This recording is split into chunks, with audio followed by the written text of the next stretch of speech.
18 and a half hours, one side of the airport to the other, extra security checks, moving seats.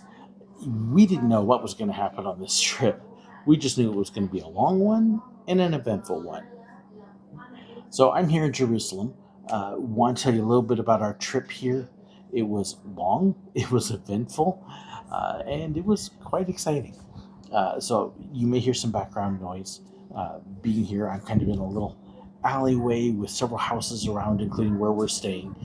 And it was an adventure getting here. We knew it was going to be long. It was 3 segments. We had our first segment that went up to O'Hare. Then from O'Hare, we went to JFK. And then from JFK, we switched airlines from American to ElAl and then flew out here to Tel Aviv. And it was definitely interesting. Our first 2 legs were about an hour and a half long each on American. If you've flown domestic, it was regular domestic flights. The biggest difference was because we're flying international, when we checked in at American, they checked our passports, checked our paperwork, made sure we had a visa. Always make sure you've got your paperwork with you. But most of it was pretty quick and easy. You show the passport. They looked it online because I'd already done a lot of the paperwork there, just verified, checked in our 2 suitcases, checked them through to Tel Aviv, which meant they automatically transferred it to ElAl, which was wonderful, and took care of all that for us. That was a relief because I wasn't sure with us changing airlines and the way JFK was if they were going to do that or not, but they did. So uh, took our first flight, no problem. Second, had a couple hours at O'Hare. Found out that our priority pass lounge access has no lounges at O'Hare that we could access. That was kind of a bummer. More because it would have allowed my wife to get a bite to eat. She's got allergies. She can't do gluten. She can't do garlic. She can't do tomatoes or peppers. So we had to go buy her something to eat and find something that would work for her. And so we did lose that little bit. Neighbor. After that, we then took a flight from O'Hare to JFK. We landed at one terminal, and that's when it gets interesting. We landed at Terminal 8 at JFK. We've got to get over to Terminal 4. That's opposite sides of the airport. We've got 2.5 hours. Normally, no big deal. Usually, most airports, you take inter-airport transportation, you get there fine. Except JFK is a mess. JFK is not modernized. JFK is still back 30 years ago, which means we had to walk all the way out of the terminal, all the way out past luggage. Then we could get over to the other terminal, and then we had to check in and everything again. Um, and of course, my luck, I never end up at a close boarding gate. It's always the end of the terminal. So we're like the second from the last gate, walking all the way through the terminal, all the way to the luggage. I think we counted like 9 or 10 different escalators before we finally got to the actual baggage claim out of security. Thankfully, we don't have to claim baggage. I was concerned that we were going to have to pick up our suitcases. We didn't have to do that. We just had our carry-ons with us and our personal bags, expecting to check in our carry-ons with ElAl. That's one of the things they told us. But we get through, and we hop onto the air train, which is the transportation between terminals, take that over to the next terminal, and then more escalators. I think by the time we finally got to where we checked in, we counted 16 or 17 escalators.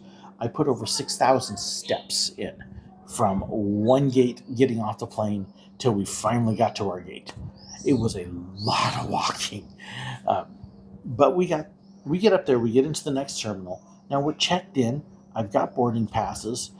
Our suitcases are in. Normally you go straight to security. But this is international to Israel with ElAl. And I thought, you know what? Let's just be safe. Let's go up to the ticket counter. Let's go check with them to make sure. It was a good thing we did because that's where they were doing their initial security checks. So you get into line there, you go up to a terminal, punch in who you are with your reservation number, and then it spits you out and it sends you to another line. You've got to have your passports, of course. your reservation number, it actually spits out a little ticket with your picture on it. So you have to have that, and then your luggage tags from when you checked in your luggage. I Half the time I don't keep my luggage tags. I know I'm bad. But I kept them this time, knew where they were, and it's a good thing because we wouldn't have been able to progress without them. They had to have my luggage tags so they could see my suitcases were checked in, and they actually scanned my suitcases remotely while I was there. Took a look at them. I think they probably opened them while I was looking. So ElAl does one thing different. Normally I say lock your bags, lock your bags, lock your bags, unless you're flying ElAl. Because if you're flying on ElAl, they will cut those locks off to look inside your bag and make sure there's nothing there. They're going to look in your bag. So don't bother with locks if you're flying to Israel on ElAl. But she verified our bags, verified it was us, sent us over to another little kiosk, and then we got to print off new boarding passes. And then we got to proceed. Uh, cool. Took a few minutes. Usually there's a few security questions to ask you, like why are you going, how long are you going to be there, and honestly very similar to immigration, but they want to make sure that they're not going to have to find a way to bring you back. Then you get to go through security again. Now keep in mind, we've already walked a long ways. It's taken us probably 25-30 minutes of walking to get to this spot. We get to go through security now. I think that took us another 25 minutes.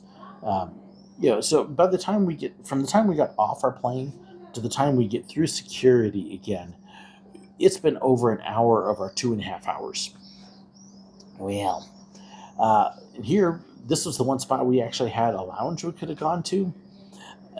By the time we get through everything, it's 25 minutes to boarding time. Now, ElAl boarding again is a little different. They did have some people that I think were transferring from other airlines and went straight to the counter at the gate and were able to take care of their stuff. We took care of it outside. But from there, like I said, 25 minutes. It's a longer boarding process. And again, passports, seat passes, that little ticket that they gave you, and they check you before they let you through the gate. Then when you get down this nice long winding walkway before you get on the plane, you get another checkpoint right before you get on. So twice they're checking your passports and your boarding passes and making sure you got that little white ticket that's got your face on it. What was fun is as we're standing there waiting to do all that, we took a look at our seats. My wife and I had been booked late. We got some of the last seats on the plane. And so I was in a middle seat in one row, and she was booked in the middle seat right behind me, which means 10.5 hours of. Well, apparently when we were checking in upstairs, the lady who was checking us in saw that and moved my wife up to the aisle seat next to me. Didn't have any clue they did until we're almost about to get on the plane, and then went, "Oh, thank you." So that was a really nice surprise. Especially, it's at 10.5 hours. I've at least got somebody I know on one side, which came in very handy because I took the middle seat. The gentleman next to me was nice, polite, had a lot of space. The unwritten rule on an airline is whoever's in the middle seat, those armrests are theirs. That armrest right there, nope, it was his. So was the leg space. He came over about that far over the armrest and the leg space.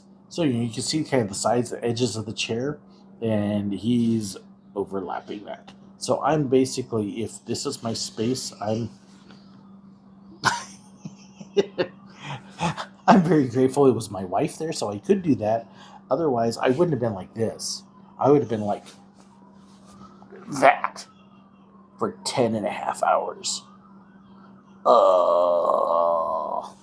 It was tight enough that I tried to pull my laptop out for a little bit to game on it, and I was having to hold my laptop at an angle, and you're doing this. Trying to type it because it's squeezed, and yeah, it was a long flight. We did manage to doze a little bit. I don't sleep on planes, but I did get to nap a little bit. Saw this one thing that I heard about, I had never seen. ElAl's plane actually had automatic tinting in the windows. This was really cool because you're flying overnight. We're leaving actually leaving JFK at 5 in the evening, and we're arriving at 10:45 in the morning. I think is what it was, something like that. Uh, I think we actually left JFK earlier. Now thinking about it, we left at like 2. Anyways, so we leave daylight. We have dinner on the plane. Nice meal. There was actually food my wife could eat, which was amazing. It was a green curry chicken with white rice on the side, and she couldn't do the curry chicken, but she could do the rice. She could do the vegetables they gave her, and a gluten-free dessert, and a few other things. So she actually had food on the plane. And then it's nighttime. So after they get dinner all cleaned up, very nice crew. Then they dim the lights. Well, of course, it's still bright outside, right? They dim the windows. So you can actually see the windows themselves getting dark. So if you're sitting next to a window, you could look out it and you could still see, but it's definitely darker. Where it really came in cool was later on, as we're getting ready to come in. About an hour and a half before we land, we're going to have breakfast. Well, everybody's sleeping. It's dark. It's dim. So about 15 minutes before they start serving, the cabin lights come up, and then the windows on one side of the plane brighten up and let the sunlight in. Meanwhile, my side of the plane, I was on the right, brightens a little bit, but it stays purple. So it looks like the sun is coming up on the left, gradually brightens, and then gradually our side comes up. So it takes about 5 minutes to go from dark to bright sunlight. And you feel like the sun has come up. It was just really cool. Uh, Again, my wife had a breakfast she could eat with a cheese omelet and fruit, and that was really nice. We expected her to not get food on the plane she could eat, and she was able to eat. So, thank you again, ElAl, for that. Uh, and then got all cleaned up. Still pressed for space a little bit, but we were able to get up a couple of times and stretch, which is good because that's a long time. At this point, my legs were done. I needed to get up and move. And we get to land, and then we start the fun. You know, at this point, it has been 3 weeks long trips. I know I'm going to Israel, but it hasn't actually registered that we're going to finally get there. We get off the plane, and the first thing you do is you get off, you begin to head over towards immigration, and there's these little electronic kiosks that you have to stop at. You pull out your passport, and you actually put it face down on the scanner there, let it scan. It's got facial recognition that looks at you, takes your picture, and it spits out a green card. So you've got your green card now. You've been sort of granted permission to come in, at least to get to immigration. Uh, got your bags. Oh, by the way, they never did check in our side bags. We were sure we were going to have to check in our personal luggage, the carry-on luggage, and we got to carry it on. So that was a very nice surprise because I had been real nitpicky, making sure they were the right weight, and we got to take it on, no problem. So then uh, we've got our green cards now.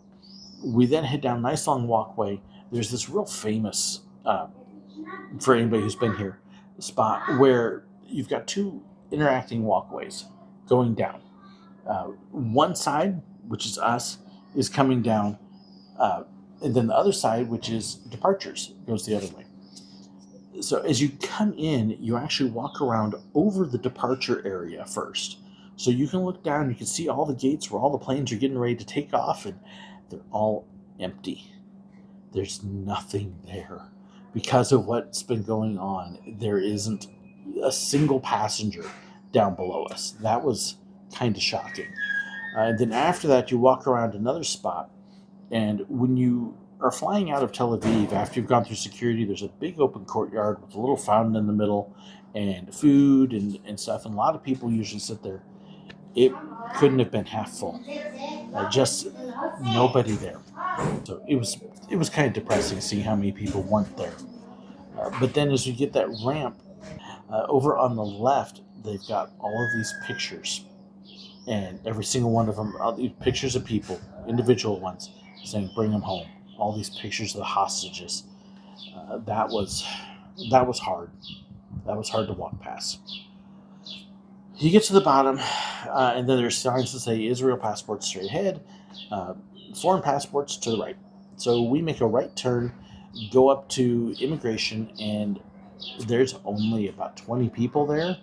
And I think another 20 came behind us. We came off a flight that had 200 people close to it, 190, I think.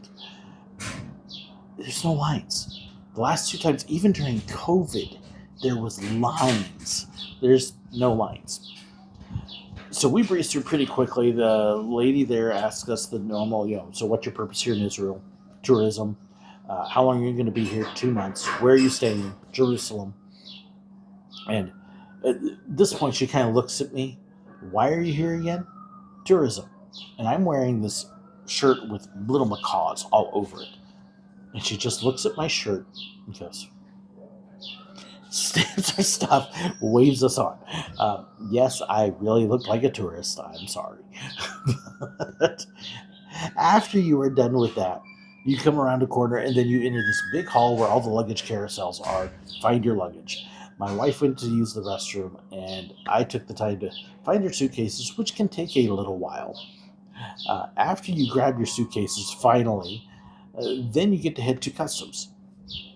And this is where you gotta say, okay, here's what I'm bringing, here's what I don't bring. They may open up your suitcases, check all that out.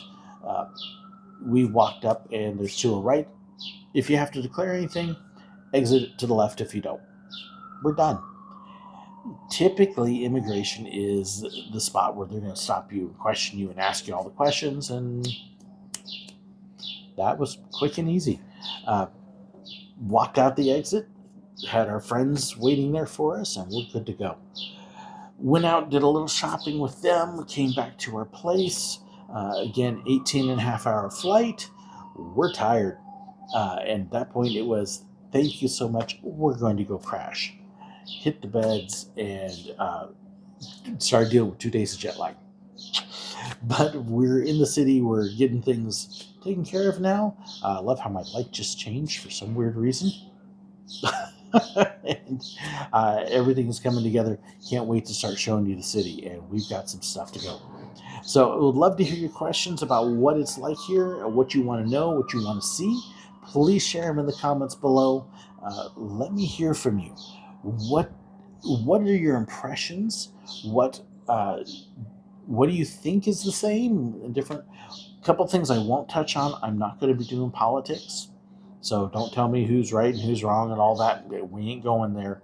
And then we're not going to touch on religion. There will be a little bit just simply because you've got all the major world religions here. So I may talk a little bit about how they relate to each other. And of course, if you're in the Old City, you got to talk about the Christian quarter, the Muslim quarter, the Armenian quarter, the Jewish quarter. So there's that.